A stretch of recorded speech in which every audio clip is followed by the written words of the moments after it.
The morning sun peeked through the blinds of Pam Bondi's corner office as she reviewed the quarterly reports on her desk. 6 months into her role as CEO of Lux Hotel Group, she'd made progress restructuring the corporate team, but the numbers from several properties still troubled her. Her eyes lingered on one report in particular, the Grand Oasis Resort in Palm Beach, once their flagship location, now showing alarming drops in customer satisfaction and revenue. Pam took a sip of her coffee and leaned back in her chair. At 53, with streaks of silver in her dark hair, she'd spent 30 years climbing through the ranks of the hospitality industry. She hadn't gotten to where she was by relying solely on reports and secondhand information. "Lisa," she called to her assistant through the open door. "Could you come in here for a moment?" Lisa appeared with her tablet in hand. "What can I do for you?" "I need you to book me a 3-night stay at the Grand Oasis starting tomorrow," Pam said, tapping her pen against the report. "But not as myself. I want to be Patricia Bennett, a regular guest." Lisa raised an eyebrow but quickly composed her expression. In the 6 months they'd worked together, she'd learned that her boss's unconventional approaches often yielded results. "Should I inform the hotel management that you're coming?" Lisa asked, though she already suspected the answer. Pam shook her head. "Absolutely not. If I tell them I'm coming, they'll put on their Sunday best. I need to see how they treat an ordinary guest when no one's watching." She paused, thinking, "And reschedule my meetings for the rest of the week. Tell everyone I'm taking a few personal days."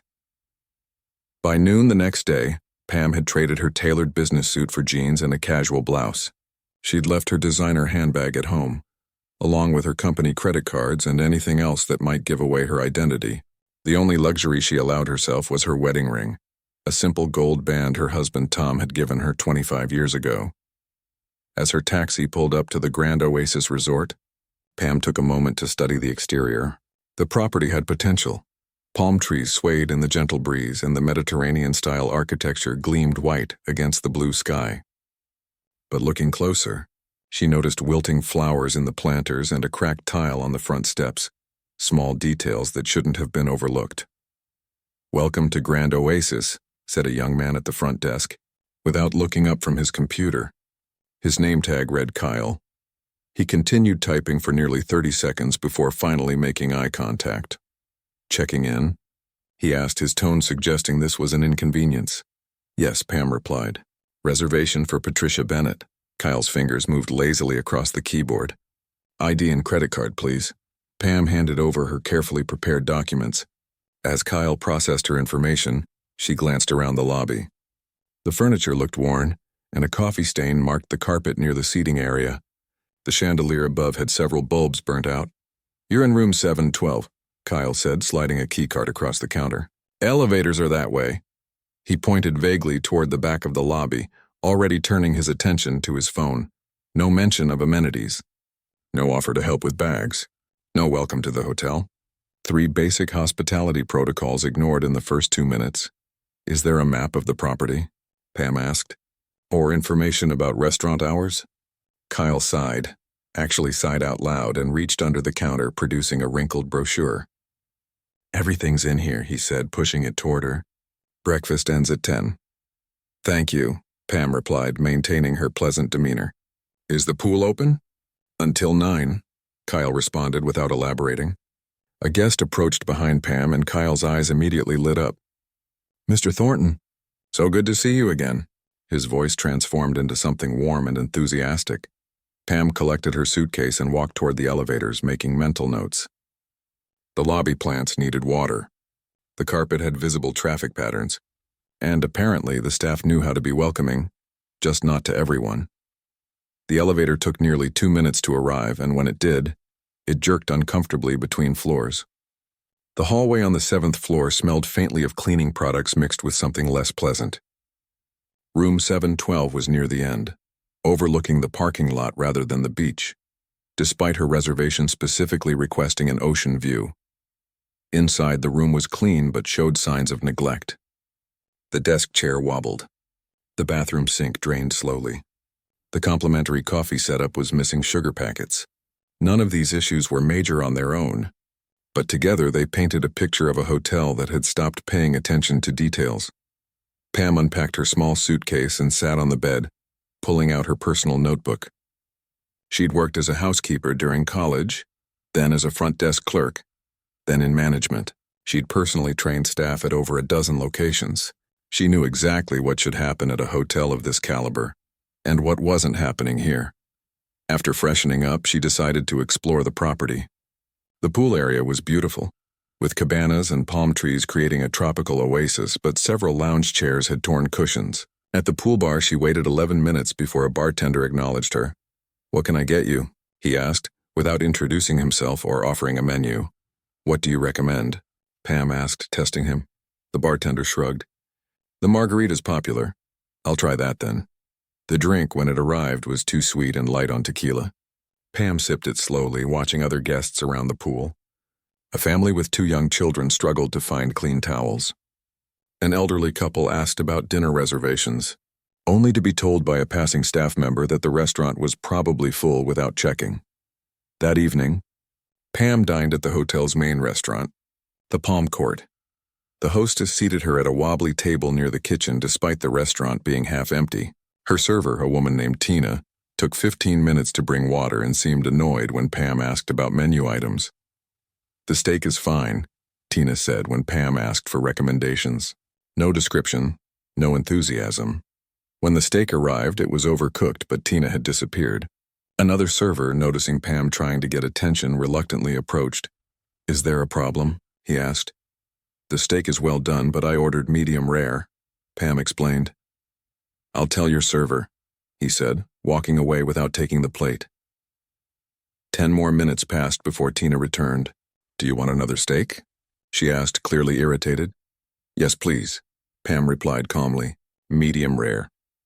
The replacement took 20 minutes to arrive, during which time Pam was left without her side dishes or a drink refill. The steak, when it finally came, was prepared correctly, but the experience was thoroughly unpleasant.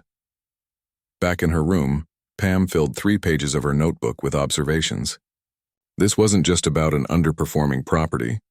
This was about a complete breakdown in service culture. She thought of the hundreds of guests who had visited and left disappointed, many never to return again.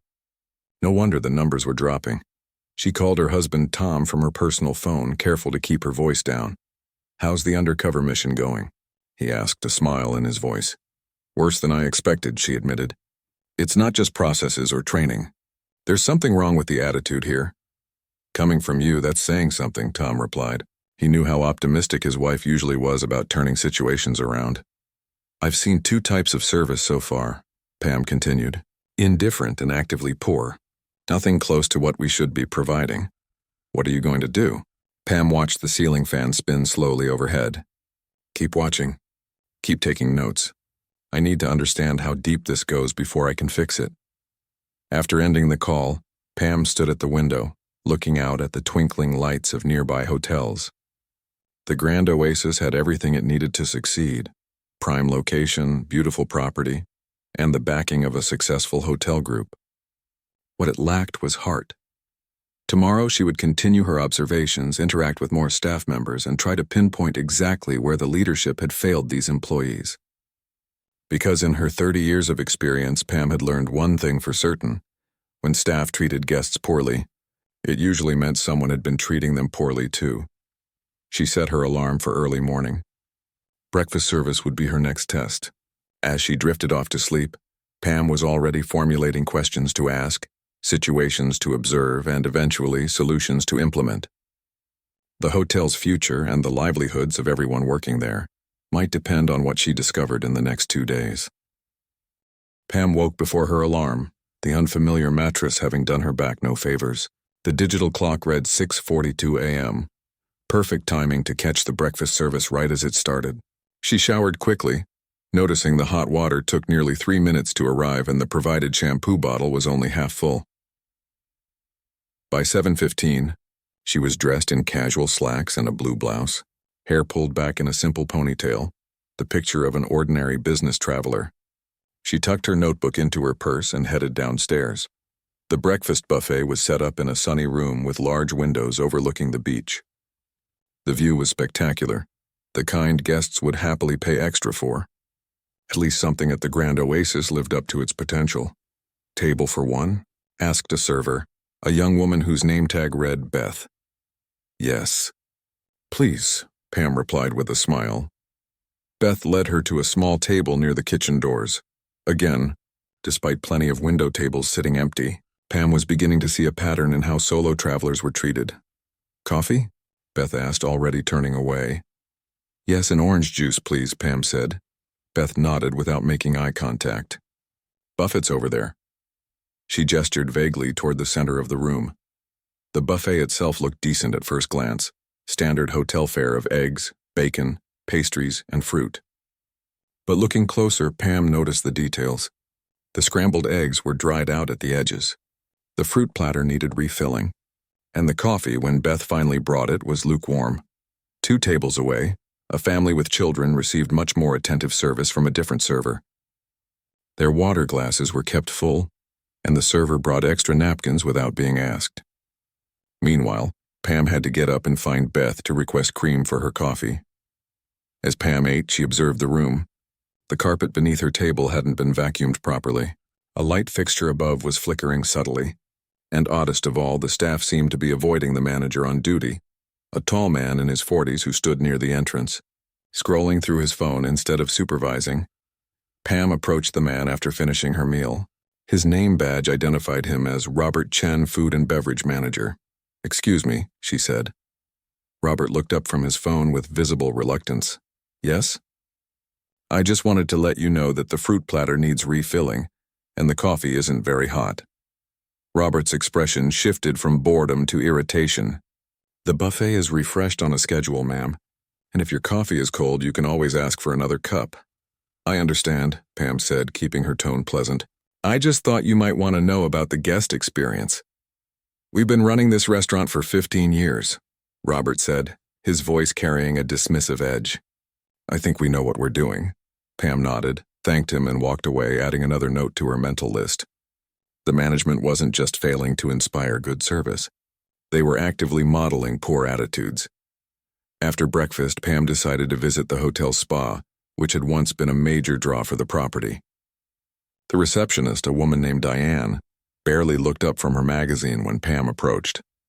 Do you have any appointments available today? Pam asked. Diane flipped through a paper appointment book. What service? A massage would be nice. Maybe a facial too. We've got 3:30 for a massage. No facials today. Diane's tone suggested this was a take-it-or-leave-it offer. I'll take the massage, Pam said. Is there a brochure with your services and prices? Diane sighed dramatically and pulled open a drawer, rummaging through it before producing a wrinkled brochure. Here, she pushed it across the counter. You'll need to arrive 15 minutes early to fill out paperwork. Thank you, Pam said. Is there a locker room where I can change? Diane pointed down a hallway. Through there. Locker keys are on the hook. The spa facilities were showing age. In the locker room, several lockers had broken locks. The shower area had mildew in the corners. The relaxation room, where clients typically waited for their therapists, had torn magazines from the previous year and an empty water dispenser. When Pam asked another staff member about the water, the young man rolled his eyes. I'll tell someone, he said, not moving from his spot at the desk. Later at the pool, Pam ordered lunch from the small cafe. The menu boasted fresh local seafood, but her fish sandwich was clearly frozen and reheated. When she mentioned this to her server, a heavy-set man named Paul, he shrugged. That's how it comes, he said. Want something else? No, it's fine, Pam replied, not wanting to create a scene. But it wasn't fine. Nothing about this experience would justify the premium rates the Grand Oasis charged. In the afternoon, she spotted a large corporate group checking in, at least 20 people in business attire, likely at the hotel for a conference or retreat. The front desk suddenly sprang to life, with staff appearing from nowhere to assist. Kyle, the same clerk from yesterday, was now smiling broadly and offering welcome drinks. The group was escorted to their rooms by bellhops Pam hadn't even seen before. One of the corporate guests separated from his group approached Pam as she sat in the lobby. First time here? He asked, taking a seat nearby. Yes, Pam replied. You? Third visit this year. We do quarterly meetings here. He lowered his voice. Between you and me, the place isn't what it used to be. My company books a block of rooms so we get decent service, but I wouldn't come on my own dime. That bad? Pam asked, genuinely curious about a repeat guest's perspective. It's the little things, he said. Used to be the staff knew your name by day 2. Now I don't think they'd notice if I didn't show up for checkout. He extended his hand. I'm Dave, by the way. Patricia, Pam replied, using her cover name. Any recommendations for dinner? I had a disappointing experience at the Palm Court last night. Dave laughed. Try the beachside grill. It's harder to mess up a burger than whatever fancy thing they're pretending to make in the main restaurant. Pam took his advice, but even the casual beachside grill was a study in indifference. Her order was taken without a greeting. Her request for no onions was ignored. And when she pointed this out, the server, a young woman named Tanya, sighed loudly. I can take it back. But it'll be a while for a new one, Tanya said, as though Pam had created an unreasonable problem. That's okay, I'll just remove them myself, Pam said. Not wanting to wait another 30 minutes, whatever works, Tanya replied, already walking away. That evening, Pam called the front desk to report that her room's air conditioning was making a strange noise. 20 minutes passed with no response, so she called again. We're really busy right now, said the clerk. Maintenance will get to it when they can. An hour later, a maintenance worker named Jerry knocked on her door. When Pam showed him the unit, he barely looked at it before declaring, Seems fine to me. But there's a rattling noise when it runs, Pam insisted. Jerry turned it on, listened for about 5 seconds, and shrugged. That's just how these older units sound. Nothing I can do about it. Could it be cleaned? Or could I move to a different room? Pam asked. Jerry's expression hardened. Look, lady, we're at capacity with this corporate group. You can either deal with a little noise or turn it off and open a window. After he left, Pam sat on the edge of the bed, genuinely shocked. In all her years in hospitality, she'd rarely seen such blatant disrespect toward a guest. This wasn't just poor training or bad management. There was a toxic culture permeating every interaction. She opened her notebook and wrote for nearly an hour, documenting every incident in detail. The Grand Oasis wasn't just failing, it was actively driving guests away. And based on the different treatment she'd observed between regular guests and the corporate group, it seemed the hotel was staying afloat solely on repeat business contracts while neglecting individual travelers. Pam stepped onto her small balcony and looked out at the darkened beach. Tomorrow was her last day undercover. She'd planned to attend the weekly managers' meeting as a fly on the wall, listen to their approach, and then potentially reveal herself. But now she wondered if the problems ran deeper than she'd initially thought. Maybe this wasn't about retraining staff or updating procedures. Maybe the entire culture needed to be rebuilt from the ground up. Her phone buzzed with a text from Tom. How's it going? Ready to fire everyone yet? Pam smiled despite herself and typed back, still gathering evidence. But if someone tells me that's just how it is one more time, I might start with them. She set an alarm for early morning, determined to see how the staff handled the breakfast rush with both her and the corporate group present. Tomorrow would bring more insights and, she suspected, more frustration, before she could begin the real work of saving the Grand Oasis from itself. Pam's third day at the Grand Oasis began with a pounding headache. The air conditioner had rattled all night, and the thin walls had done little to block the noise from the neighboring rooms where members of the corporate group had apparently decided to continue their meetings well past midnight. She'd managed perhaps 4 hours of broken sleep. Perfect, she thought grimly. Now I'll get to experience how the staff handles tired, frustrated guests. After a quick shower, the hot water was still taking too long. She headed downstairs for breakfast, arriving just as the restaurant opened at 7 a.m. The same hostess, Beth, was on duty, looking as unenthusiastic as before. Table for one? Beth asked without looking up. Yes, please, Pam replied. Could I possibly get a table by the window today? Beth sighed. Those are reserved for larger parties. Pam looked pointedly at the empty restaurant. It doesn't look very busy right now. Beth rolled her eyes but led Pam to a window table, practically dropping the menu on the table before walking away. No, enjoy your breakfast, or your server will be right with you. Just silence and obvious annoyance. As Pam sipped her coffee, lukewarm again, she watched the corporate group begin to arrive. The difference in treatment was immediate and stark. The same staff who had barely acknowledged her existence suddenly transformed into beaming, attentive hosts. Good morning, sir. Wonderful to see you again. Let me get that chair for you, ma'am. More coffee? Of course. Robert Chen, the food and beverage manager, who had dismissed Pam's concerns the previous day, was now personally greeting each corporate guest, laughing at their jokes and ensuring their every need was met. Pam's server, a thin man named Victor, stopped by her table exactly twice, once to take her order and once to drop off her food. Her water glass remained empty, and when she finally caught his attention to ask for more coffee, he pointed to a carafe on a distant table. "Self-serve is over there," he said before hurrying back to the corporate tables. After breakfast, Pam decided to attend a yoga class advertised in the hotel's activities brochure. The class was scheduled for 9 a.m. in the Serenity Garden, but when she arrived 5 minutes early, the garden was empty. No instructor, no mats, no signs of an upcoming class. She waited until 9:15 before returning to the front desk, where Kyle was scrolling through his phone. "Excuse me," Pam said. "I was looking for the yoga class, but no one showed up." Kyle glanced up. "Oh, that. Yeah, Melody called in sick today. Shouldn't that be posted somewhere? Or announced to guests who might be waiting?" Kyle shrugged. "We figured people would figure it out eventually." "Do you know if she'll be back tomorrow?" Pam asked. "Probably not. She's been talking about quitting for weeks." Kyle turned back to his phone, clearly done with the conversation. Pam walked away, her frustration building. She'd seen poorly managed hotels before, but this level of apathy was shocking, especially for a property that had once been the flagship of the Lux Hotel Group. She decided to use the fitness center instead, only to find half the equipment marked with out-of-order signs, some so faded they'd clearly been there for months. The water cooler was empty, and the towel rack held exactly 2 worn gray towels.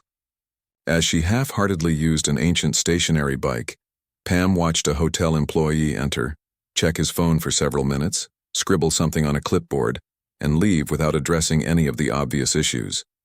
He hadn't even made eye contact with her. By noon, Pam needed a break from the hotel's atmosphere. She walked down to the beach, found a quiet spot away from the hotel's beach service area, and called her assistant. "Lisa, it's me," she said when the call connected. "I need you to check something.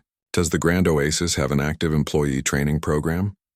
"Let me look," Lisa replied. Pam could hear keyboard clicks. "According to their reports, yes. They run bi-weekly training sessions and have an online learning portal all staff are required to complete." "Interesting," Pam said, "because I've yet to see a single staff member who seems to have had any training at all." "That bad?" Lisa asked. "Worse," Pam replied. "I've also noticed they're heavily dependent on a few corporate accounts. Can you pull the revenue breakdown for the past year? I want to know what percentage comes from individual bookings versus group contracts." More typing sounds came through the phone. "It looks like. Wow. Corporate contracts make up nearly 70% of their current revenue. That's up from 45% 2 years ago." "That explains a lot," Pam said. "They're ignoring individual guests because they think the corporate business will keep them afloat." "Classic mistake." "What are you going to do?" Lisa asked. "I'm attending a hotel event tonight, some kind of reception for guests. I want to see how they handle a larger function. Then tomorrow morning, I plan to sit in on their weekly management meeting before I reveal who I really am." "They're going to be shocked," Lisa said, a hint of amusement in her voice. "They should be," Pam replied. "This place is a disaster." After ending the call, Pam returned to the hotel and spent the afternoon observing the poolside service, which continued the pattern of indifference she'd seen throughout the property. Dirty towels went uncollected. Drink orders were forgotten. And twice she overheard staff members complaining about guests within earshot of those very same guests. At 5:30, she returned to her room to prepare for the evening reception, which had been advertised as a sunset soiree with the management team, a chance for guests to mingle with the hotel leadership in a casual setting. Based on her experiences so far, Pam was skeptical but curious. She dressed in a simple black dress and flat shoes, professional but not flashy. The kind of outfit that wouldn't draw attention, but also wouldn't look out of place among business travelers. The reception was being held in the hotel's main ballroom, a space that, like much of the property, showed signs of faded glory. Crystal chandeliers hung from the ceiling, but several bulbs were burned out. The carpet, once clearly high-end, was worn in the traffic patterns. The serving tables were draped with linens that, while clean, were visibly wrinkled. Pam accepted a glass of mediocre wine from a server and moved through the room, listening to conversations. The corporate group dominated the space, with hotel managers fawning over them. Individual guests like herself stood awkwardly on the periphery, largely ignored. After about 30 minutes, Pam decided to find the restroom. As she walked down a service corridor, she heard voices coming from what appeared to be a staff break room, the door slightly ajar. "God," she complained about the air conditioner again, a male voice said. "Like I can magically fix equipment from the 1990s. Pam recognized the voice. It belonged to Jerry, the maintenance worker who had dismissed her concerns. "Room 712, right?" another voice asked. "The one who wanted a window table this morning?" "That's her," a female voice confirmed. "Miss, I need more coffee, like we don't have 50 corporate guests to take care of." "Some people don't understand how hotels actually work," Jerry said. "They think just because they're paying $300 a night they deserve special treatment." She asked about the yoga class too, came Kyle's distinctive voice. Like, "Sorry your rich lady exercise got canceled. Try the real world sometime." Laughter followed, and Pam felt her face grow hot. She had kept her cool through 2 days of terrible service, but hearing staff mockingly discuss her, belittling her reasonable requests and basic expectations, was the final straw. "She probably thinks she's so important," the female voice continued. "Bet she's some mid-level manager who got to take a business trip and thinks she's a big shot." More laughter erupted from the room. Pam stood frozen in the hallway, her hand gripping her purse where her CEO business card sat in a side pocket. For a brief, tempting moment, she considered walking into that room, introducing herself properly and watching their faces fall. But no, that wasn't the right approach. This wasn't about embarrassing individual employees. This was about a systemic failure of leadership and culture. The staff's behavior was a symptom, not the disease itself. She quietly backed away and returned to the reception, seeing it now with even clearer eyes. The management team wasn't just allowing this toxic culture, they were creating it. The way they ignored certain guests while catering to others. The way they failed to maintain standards. The way they apparently mocked guests behind their backs. Pam found a quiet corner and pulled out her phone, sending a text to Lisa. "Change of plans.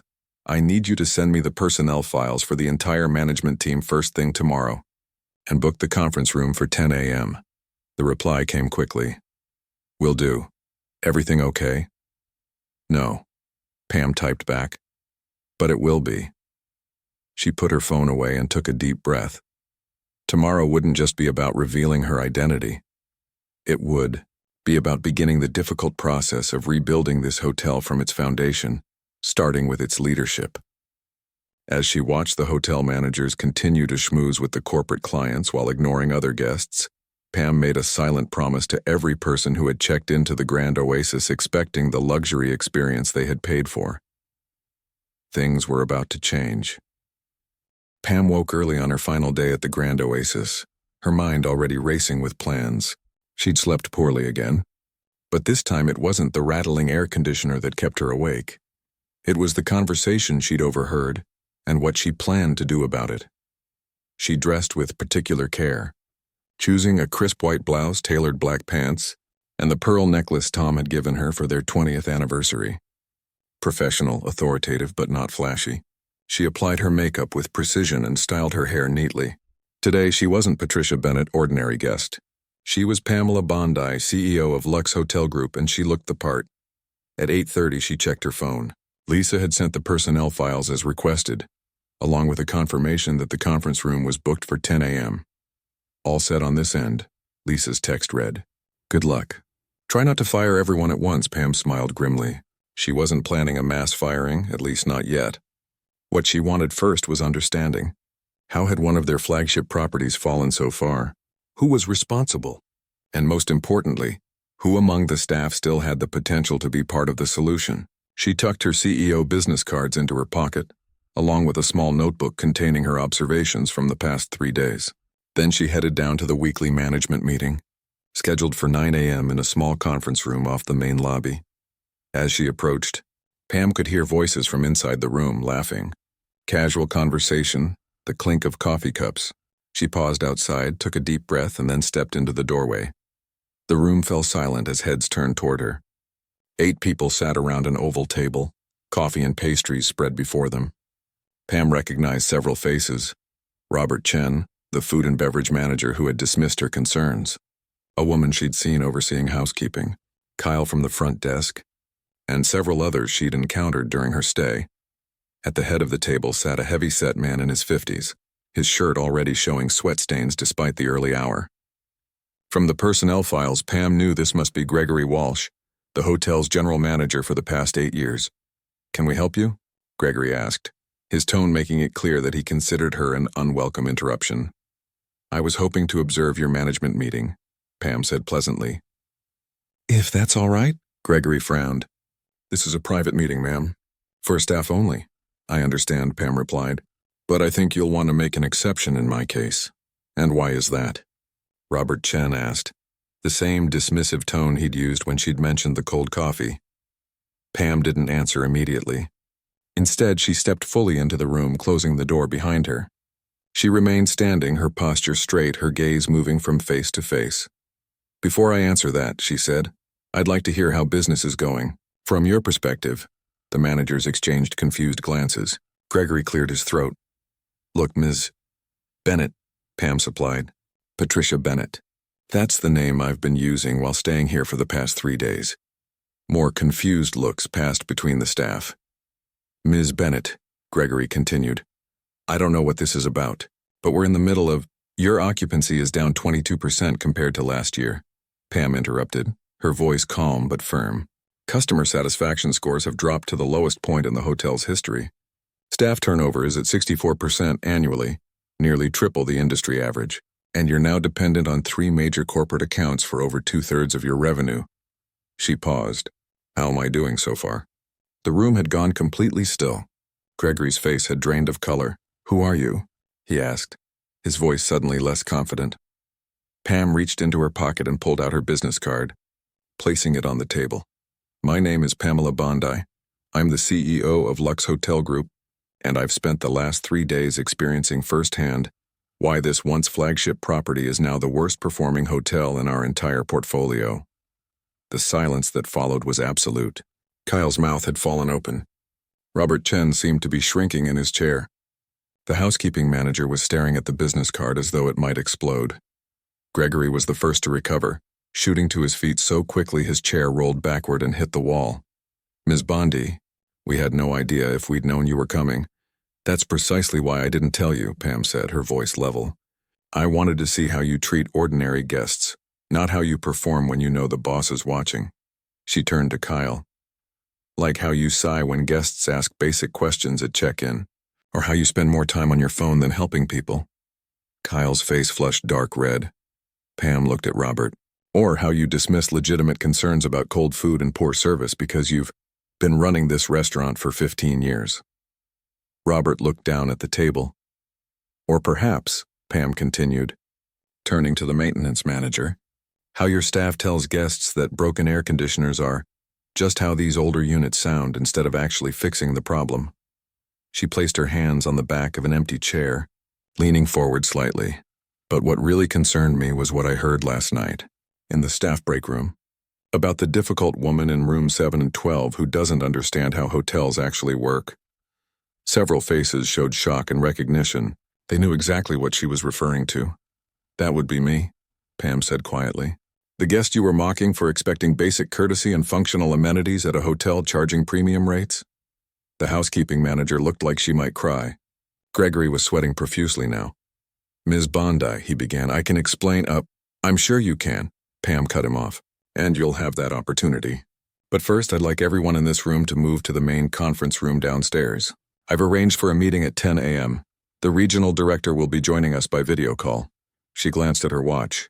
"That gives you about 45 minutes to gather your thoughts and consider how we've reached this point." Gregory swallowed hard. Are we being fired? It was the question hanging in everyone's mind, judging by the tense faces around the table. That, Pam said, depends on what I hear in the next meeting. Some of you may indeed be leaving the company today. Others may have the opportunity to be part of the solution. It will depend largely on your honesty, your accountability, and your willingness to change. She straightened up. I'll see you all downstairs at 10. Without waiting for a response, Pam turned and walked out, closing the door behind her. She could hear the explosion of panicked whispers before she'd taken 3 steps down the hallway. In the lobby, she found a quiet corner and called Lisa.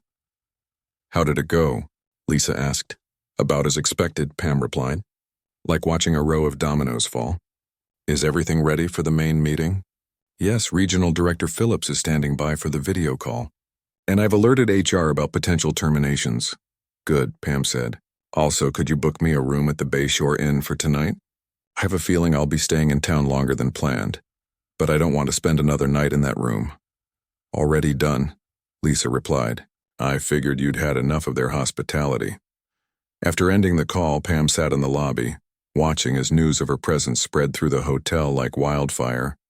Staff members who had ignored her for days suddenly appeared, straightening furniture, dusting surfaces, replacing wilted flowers. A maintenance worker was hurriedly changing light bulbs in the chandelier. The front desk staff had disappeared, presumably to change into fresher uniforms. It was almost comical how quickly things could improve when people knew they were being watched. But that wasn't sustainable change, that was panic. Real change would require more than fear. It would need new leadership, better training, and a complete reset of the culture. Some of that would start today in the meeting scheduled for 10 a.m. But the real work would take months. As she watched the flurry of activity around her, Pam felt a mix of disappointment and determination. The Grand Oasis had fallen far, but she believed it could be restored, not to what it was, but to something even better. At 9:55, she stood and made her way toward the conference room. Through the glass doors, she could see the management team already seated, looking tense and uncomfortable. Gregory was mopping his brow with a handkerchief. Robert Chen was straightening a stack of papers repeatedly. Pam took a deep breath and pushed open the door. The room fell silent immediately, all eyes turning toward her. Some showed fear, others resignation, a few possibly relief that the charade was finally over. Good morning, she said, her voice firm but not unkind. Let's talk about the future of the Grand Oasis.